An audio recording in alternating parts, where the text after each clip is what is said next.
I don't know kung mag-a-agree kayo nito, pero ang running is more mental than it is physical. Narinig nyo na rin siguro yung kasabihan na your mind quits before your body does. So nauunang mag-quit ang ating mga isip bago ang ating katawan. Well, don't get me wrong, physical sport itong running.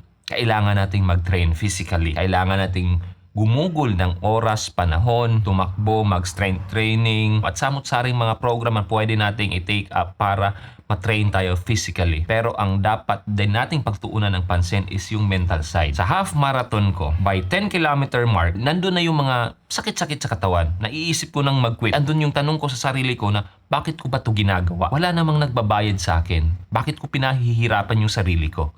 Andun yun yung mga tanong na yun. Pero syempre, andun yung dapat hindi ako mag-quit. Andito na ako. Halfway na ako. At pag dumating na yung punto na ganon, usually tinatanong ko yung sarili ko, ikakamatay ko ba to? Naghihingalo na ba ako? Kasi kung ang sagot sa tanong na yan is hindi, well, I have to continue. Yeah. Ganun lang kasimple. Saka meron akong mind hack na nakita na sinunod ko rin. Yung i-breakdown mo yung distance. Usually, tinitingnan ko yung poste. May mga poste kasi dito sa amin. So, tinitingnan ko yung poste. Every poste, yun yung parang sign ko, yes, ina-achieve na naman ako. Tapos sunod na poste naman. Saka hindi ko masyadong tinitingnan yung relo ko or yung remaining distance na kailangan ko pang takbuhin.